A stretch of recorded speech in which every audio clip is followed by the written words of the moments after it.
Mayong hapon, mga akong pinanggang katawhan dinhi sa syudad sa General Santos o tibuok Sok Sargent area. Ako si Judge Jordan Reyes, incumbent presiding judge sa Regional Trial Court Branch 38, Alabel, Sarangani Province. O isip isa ka chairman sa Board of Directors sa New Hope TV Philippines. Ako ning pribiliyo karong hapuna sa pag-interview sa isa ka suod na kong higala nga hangtod karon wala ko kahibalo ang iyang personal testimonyo isip isa ka pastor sa Assemblies of God sa Bula, General Santos City. Ang atong pastor nga atong interviewon karon mao ni si Reverend Jerry Irojo or Reverend Jerry Irojo.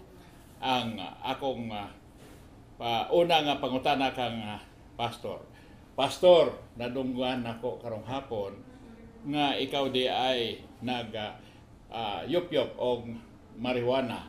Violation ka na sa Republic Act 9165 og ang sunod na ko pangutana, nakabay marijuana sa imong bulsa karon? Wala na.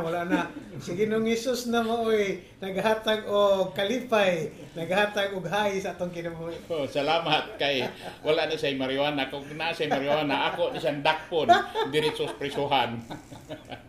Tapos nadunggan ako sa isa ka kadyakono nimo nga katong mga panahon nga paano ka na sulod sa simbahan sa simbahan na sa atong Ginoo nga si Ginoong Jesucristo. Nadunggan ako nga usa ka bis-ana hubog daw ka. Pagkatapos paghubog nimo na ay mga babae nga moadto dito simbahan pero wala sila katuod, palihog pa dayon sa imong sulti ay istorya. Samtang nagapauli ko ato gikan sa kolehiyo, unya kay kasagaran man gyud basta mag-uli mi gikan sa kolehiyo, gabi na. Unya siyempre hubog na mi ana. Ang amo gisakyan ato kanang FX God paingon sa Ikulan. Okay. Paingon sa Ikulan, di ako sa tubangan, yan na ay driver. Nangutana tong duha ka babae sa likod, nangutana siya nga asa daw ang balay dinhi sa simbahan sa Dios. Ingon ko nga sa mukha ni mga tawhana, oy, unya naglibog po tong driver, naging siya dito sa unahan. Pero hubog ka kayo. Hubog, hindi ko makikistorya nila kay samok man.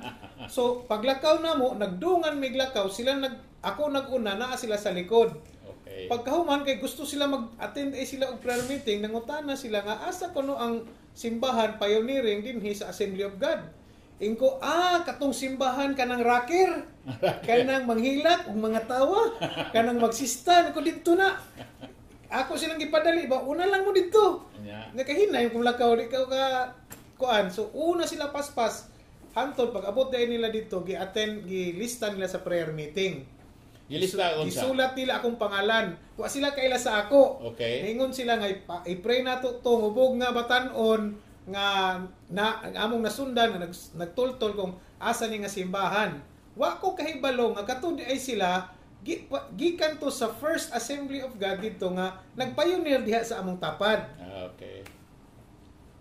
2 weeks after, na born again ako. Mao ano tong sequence of events nga naay nag-adto sa among balay si Pastor Leo, gipaadto ko sa Agape Campus Mission, dawat ko sa Ginoo. Pagkahuman nato, Sabado man to, pagka Domingo, nag-attend ko atong simbahan na. Pag abot na ko atong simbahan na, nakita na ko tong duha ka babae. Perti nilang hilak, sila Ginoo mo man itong tawhana nga dito nga mong giampuan. Tingala ko sa mo, kailagin sila nang hilak pa ko. Kalain ani lang simbahan no kay manghilak man. Tinuod gyud ito. Ila kong gi-explain nga sila di ay itong duha ka babae nga nagsakay atong Tamaraw FX nga akong gitulduan gaingnan nako nga diha mo anang simbahan na kanang magsige rocker. Okay. O gitara o hilak-hilak. So ang kung rocker ang simbahan sa Assemblies of God na may panahon nga nasuko ka sa ila o na kay gihimo nga batok sa ila kay rocker man siya isturbo silingan man gid namo sila silingan kanang pagtukod anang simbahan na mga misyonary akong nakita diha. Yeah. Unya wala nag-tent lang sila, nagkubkob sila nakita namo pero di mi kasabot nga nung naana sila. Pero as the church grow murag nagdako sila karon na lang nako na sabtan nga padayon di ay ang laong nilang mga pag-ampo alang kanamo. Okay. Bisan pa og na sa kami mga batan-on wa man may problema sa samok kay rocker man me. Okay. So tanaw na mo ato naglaki-rocker mo pud sila dito pero nasabtan ako nga ang pag-ampo di ay nila mudulot yun. Tungod kay rocker, siyempre sabaan yun ang simbahan na. Nabay panahon nga gibato po ng simbahan? So far sa amo ang lugar murag wala. Wala. Salamat, Pero kaning among Ginoo. simbahan sadya ni karong bag-o. Kay- Ginabato. So makita naton atong mga pinanggang igsoon nga ang isa ka tawo nga plahubog, ang isa ka tawo nga dagha kay bisyo nga ingnon nato nga bugoy tungod sa gahom ni Ginoong si Kristo nagkambyo sa iyang kinabuhi og imbes na gamiton siya sa panuway sa pagdaghang mga tawo nga makasala ginagamit siya karon sa Ginoo para mahimo isa ka instrumento nga ang mga tao madala po dito sa Ginoo. Salamat, Pastor. Salamat, Judge. Okay.